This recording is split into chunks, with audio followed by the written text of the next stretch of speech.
Hi everyone, this is Joyce Polino Crane. I'm the news director at Westford Cat. I'm here today with Superintendent Bill Olsen, who's actually Everett V. Olsen. Right. And we'll ask him a little bit later how he got that name, Bill. But we're here today to give Superintendent Olsen a chance to clarify a position he stated in a memo on July 5th about the Roudenbush Community Center and the needs of the school administration building, which occupies I guess you call it a modular building. That's correct. At 25 Depot Street, which is it's called the Millennium Building in Westford. We just happened to name it that. Maybe you can tell us why, Bill. Why did we name it the Millennium Building? Well, it was originally, that building was constructed about 17 years ago and was the original school of the Crisafulli district. And at the time, Principal Grace Way met with her staff and the students. And at that time, we were entering the Millennium. And so she asked the students and the staff for some suggested names. And they suggested that they call the building the Millennium School. What a nice story. I'm glad to know that. That's when all of the computers were supposed to be shutting down, that everything was going to come to an end. I remember. And fortunately, that did not transpire. The sky was going to fall. That's correct. And then it didn't. No. But the building is on I assume a slab or? It's on some no essentially foundation. Pilings, that sonotubes that were sunk in the ground, filled with concrete, and there are quite a few of them. They were brought in on chassis, on wheels, essentially on trailers, and then fastened together. And so the building has been there for 17 years. It's a solid 2x6 construction. The important thing, Joyce, with modular buildings is because they're soft materials, you have to maintain the integrity of the roof in good condition. Otherwise, if water intrudes the building, those materials inside begin to deteriorate.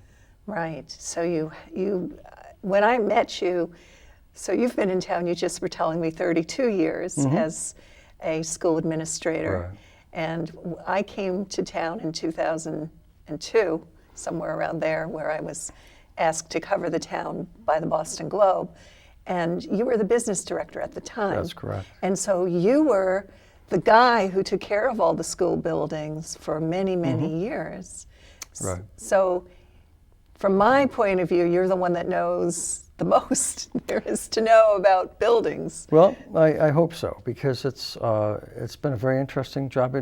The job that was originally business manager and then evolved into assistant superintendent was always very, very interesting, because you could always make good things happen. And oftentimes, improvements in a school system or any organization don't have to be your large-scale improvements. It's oftentimes small things that really count, that really make a difference to either staff or students.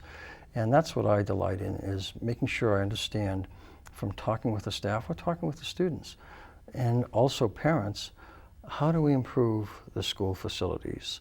How do we improve the programs that we have? And we work from good ideas. When I look at ways to improve the school system, I don't read them out of a textbook.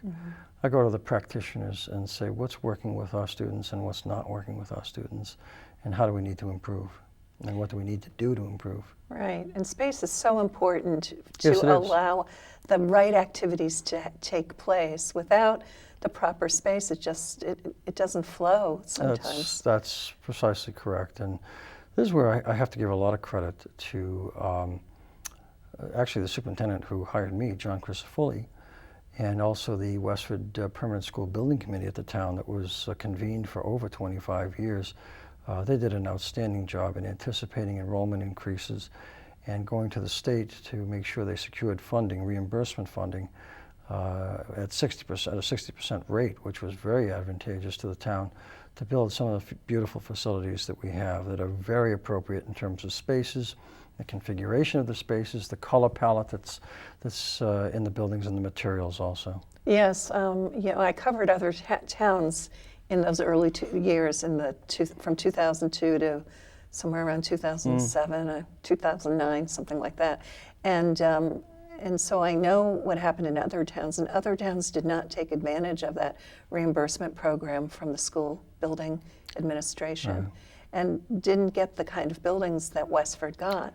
Well, this were Dr. Crisafulli, to his credit, and the Permanent School Building Committee, and all of the town boards and officials in town were to receive a lot of credit because they struck while the reimbursement rate was very favorable. That's and right. while we were a very, very rapidly growing town.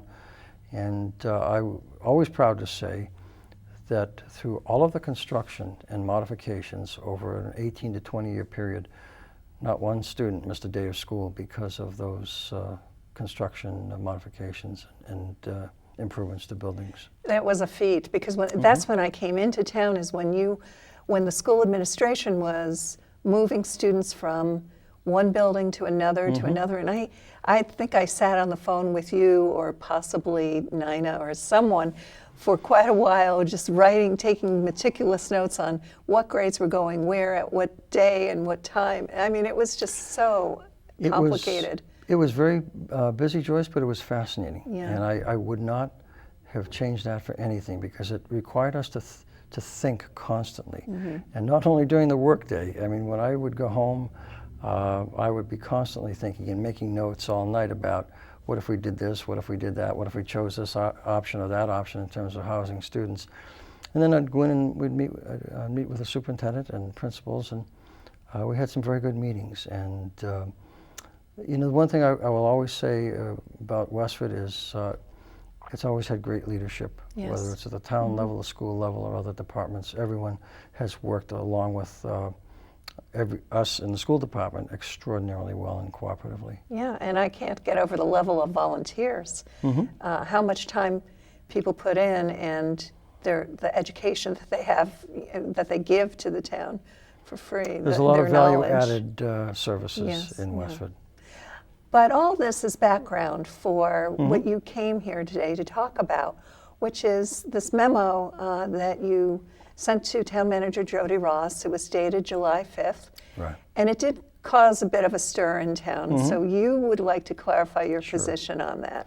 Yes. And I'm here to let you. All right, and I apologize to anyone whose anxiety level was increased over it. About 4 or 5 weeks ago, I happened to be at Town Hall at a meeting that had nothing to do with the Roudenbush Community Center. And after the meeting, there were several of us out in the hallway, just conversing before we all went about our business for the rest of the day. And someone happened to ask, "Oh, does anyone know when the Roudenbush renovation is to begin?" And I said, "Well, I believe it's sometime later this fall, if I'm correct." And then one of the participants in the conversation said, "Well, that's if the selectmen are able to come to an agreement with the Roudenbush Community Center, Inc." And I happened to say, "Well, what would happen to the building? Do you know if the town has any plans for the building?" And a couple of people said, "Well, we're not sure, but maybe some other town departments would occupy the building." And I said, "Well, if that's under consideration, I'd at least like the school department to be considered." So I called the town manager and I said, would it be helpful if I sent an email or a communication to you and the selectmen letting you know that if the communication fails with the Roudenbush, we'd at least like to be part of the conversation in terms of the fact that we'll be looking for more permanent housing than the Millennium at some point in time. And we'd like to be involved in the conversation. Now, what I didn't do in that original memo is sufficiently clarify that we all left town meeting with the feeling that we want the Roudenbush Community Center, Inc. to reoccupy that building after the renovations, and that's still the case.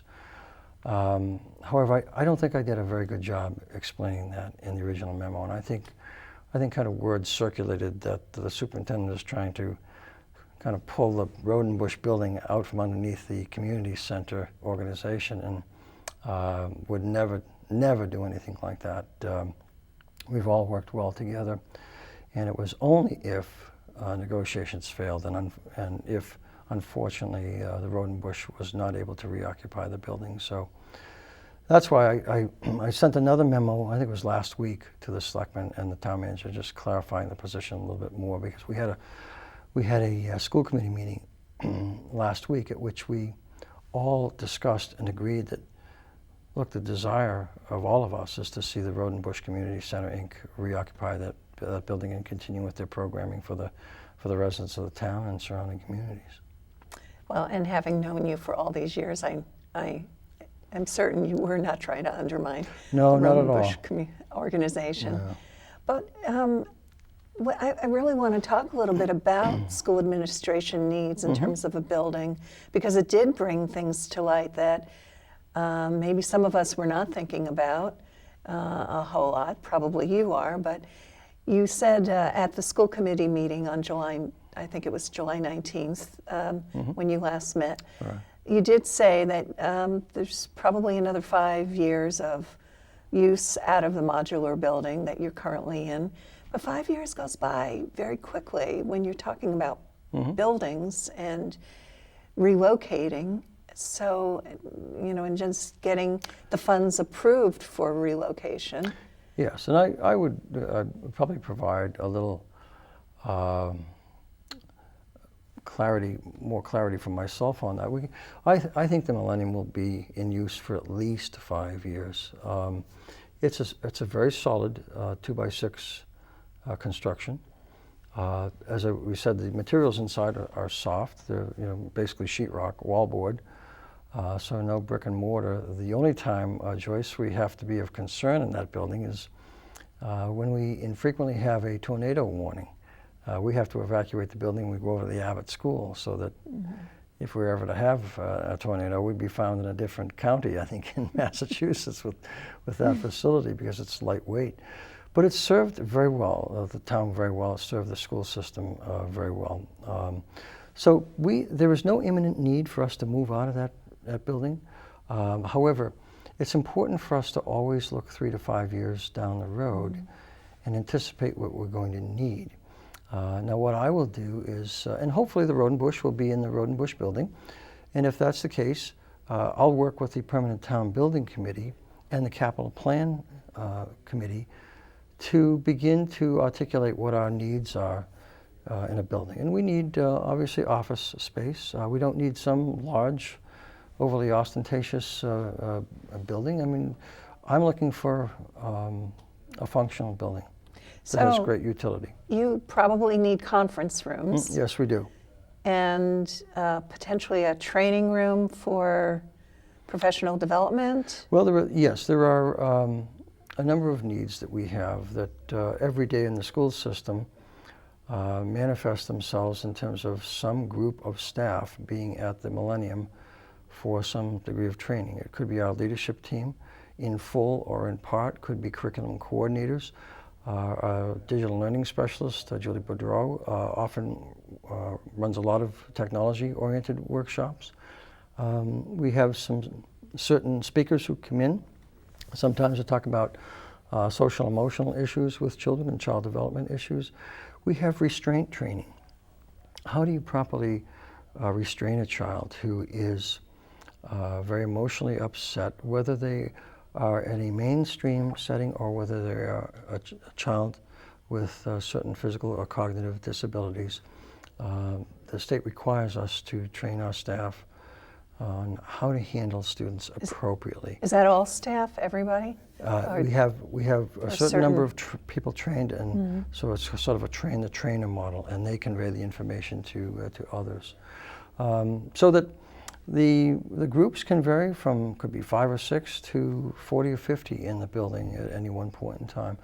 We have one, I'd say, legitimate conference room right now, and then the other is sort of the all-purpose room, which used to be the cafeteria in the Millennium Building that we also use for meetings. And what we do is we put a large portable partition up to sort of screen off so that there can be some privacy. So whatever facility that we will occupy down the road of a more permanent nature, we'd want to make sure there's adequate conference and meeting room space in. Because we have our special education administration in the building, our food service department is there, our accounting and finance, our human resources superintendent, assistant superintendent, our technology staff. And so we need a suitable space. And you were telling me a little while ago that you've got about 18 school administrative employees. In the central office, right? In the central office. And then you also have the preschool. We have preschool with about 140 students. And 15. About another 15 staff in the special education to work in the preschool. So I'm worried about the tornado that could Well, we make sure, I'm somewhat of a amateur meteorologist. I've always been interested since I was very young in the weather. And so I get excited, just like the kids do and the staff do, when there's a projected snowstorm during the winter. And I'm up at 3:30, 4 o'clock in the morning looking at every radar site on the internet that I can find, and just thinking it through carefully. And so I watch the weather. In the summer also, if there is a particularly warm air mass that might precipitate tornado conditions, I pay close attention to it. I guess you do. You'd have to. Well, there's been 2 occasions in the last 3 years we've evacuated the building during the summer. Oh, really? Mm-hmm. Oh, wow. Yeah. I know that there have been some like little microbursts and such things as that in recent years, and not even that long ago. I think a few months ago. No, unfortunately, those have not impacted the building. The only other impact in the building that we pay close attention to is if we have an excessive snowfall, 1.5 or 2 feet of snow or more, that is of a high moisture content, the heavy wet snow, and the stress that might put on the roof. We have the roof shoveled off, the snow shoveled off the roof in that time. Yeah, I guess you'd have to. Because it's not a steel, there are no steel beams up there. It's a wood truss system. I get nervous when I hear these things. But I want to explore a little more about, at some point, okay, so a minimum of 5 years, you're saying it could last beyond 5 years. Even still, is there any place for the school administration building employees to go? I'm not aware of a town-owned facility that is of suitable size at the present time.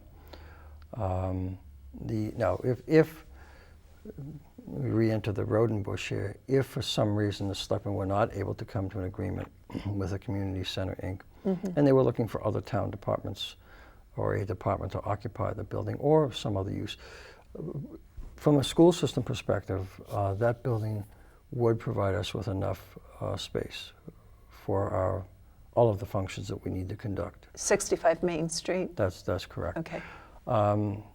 If we were not to occupy that building, as I said, I would begin to meet this upcoming fiscal year with the Permanent Town Building Committee and the Capital Plan Committee and just say, look, we need to put on the radar the fact that the school system administration is going to need some permanent housing down the road, which would free up the Millennium for some interesting uses. Yes, you mentioned this in your memo that I know you are very much into innovation. And can you define, and then you were saying that the Millennium Building could potentially be used as an innovation center. Yes. Looking in the future, the system of education, not only in Westford but across the nation, needs to be able to adapt and adjust more quickly to employment conditions, to different industries, new products, new services, new global competition. And no school system in America, I think, has done a particularly good job at doing that. We have a terrific system in Westford. It's just that what I would like to do is use a building such as the Millennium for a school that allows students to take sort of a project-based learning approach where teams of students are given a problem that they have to analyze in depth, knowing what questions to ask, knowing how to answer those questions, using hands-on experimentation, sometimes building different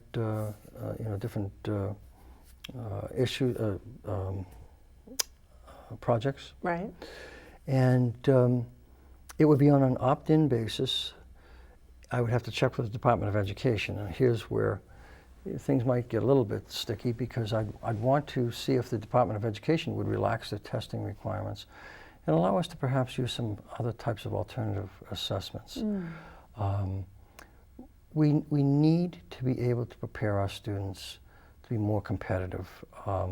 Now, to that end, this upcoming school year, I'm going to convene a meeting once again with about 25 business executives to tell me once again, what are the emerging skills, or what are the emerging industries and products and services that we need to perhaps train our students to a little bit more succinctly for in terms of skill developments, whether it's in the area of science, technology, and mathematics and engineering, or in the arts also, because those two combined create some very interesting innovative opportunities and ways of thinking.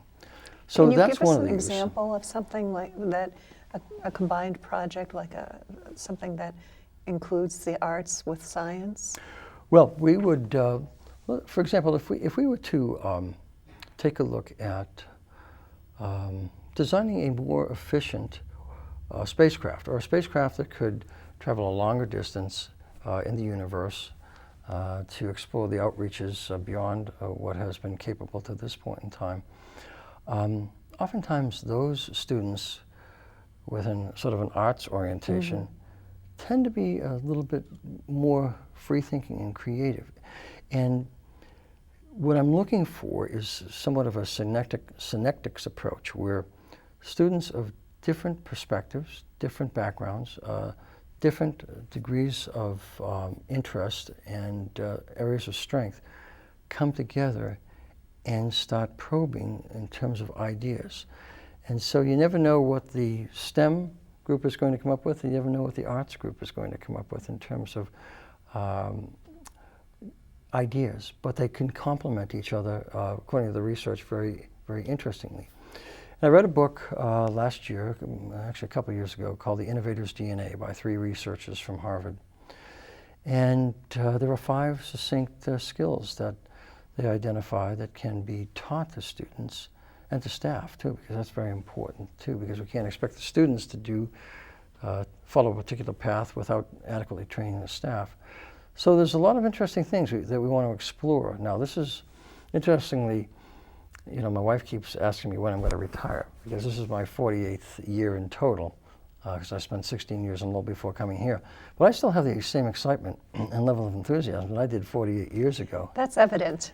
And Your face lights up when we talk about innovation. I love coming to work every day, and I love seeing what we can do that's new and different and exciting. And so using the Millennium as an innovation school would be one tool. Holding on to it to use as the preschool, Millennium, the special education preschool is very important, because we don't have any space to put those students right now. But also we have to keep an eye on the new residential developments that are occurring. Now, most of those are vertical in terms of apartment complexes, but they're 1, 2, and 3 bedrooms. And so we anticipate 300 to 500 more students coming into the district in the next 3 to 4 years. Let me just explain Sure. for residents out there who have not heard that there are at least three proposed apartment developments proposed for Route 110 in the area of the Red Hat building. That's right. And they could potentially, if all approved, could potentially add about 500 more units to the town, residential units to the town, and that would include families with children, or it could include that, and so that could impact, at minimum, the Crisafulli and the Robinson That's schools, correct. right? That's correct. Those are the 2 schools we're keeping our eye on the most right now in Yes. the next 3 to 4 years. So the Millennium could also be used as swing space. If this town were ever to go through another growth spurt of population in addition to what is already planned, what I would do is move the kindergartens out of the local school district, make the Millennium an early childhood center. That frees up about 16 classrooms at the elementary level. And what's of interest is, over the last 2 or 3 years, we had a committee that I was participating in that was actually looking at closing a school building. I remember because that. of the slowly declining enrollment. And now all of a sudden, we've put the brakes on that, because we want to make sure that we have adequate housing. Now, at that point, Joyce, where I might have to do some redistricting out of the Christopherly and Robinson district, I would look at with a committee and with a school committee the possibility of changing the configuration of our elementary schools from a K2 3 to 5 model to a K to 5 model. So that's something that would be on the board also for consideration. So that would just be swapping students around, not just, I mean, of course, redistricting is very, you know, very emotional. I remember having gone through it myself with my own, my children.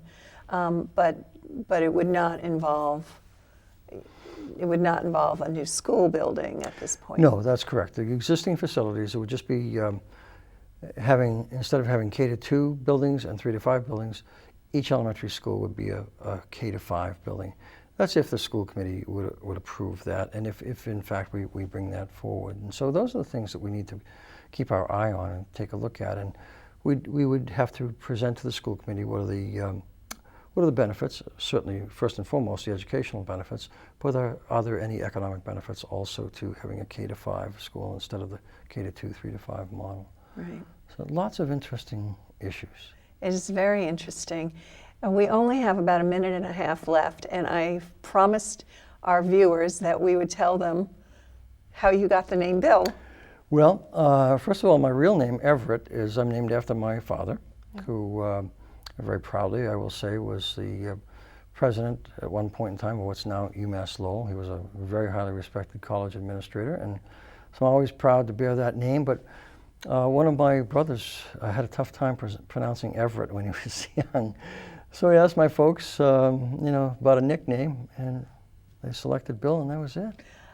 No kidding. Yeah. Is that? So it has, lots of people have asked me over the years, is William your middle name? And no, it's not. It's just, it was a nickname that was given to me, and it's interesting because of my 3 other brothers and sisters. My older brother is Alexander, but we've always called him Mickey. My older sister is Edith, and her nickname has been Penny. So Go figure. Go figure. So, but it's, I have to say, it's getting back to Westford. It's been a great town to work in, and still enjoy it every day. And someday when I retire, I'll always look back and say, I could never have worked in a better town than this one. Well, I agree, and I'm just as lucky as Bill Everett Olsen. So I would just like to say to everyone out there, have a great day. See you around town. And thank you, Bill, for coming in today. Thank you very much, Joyce.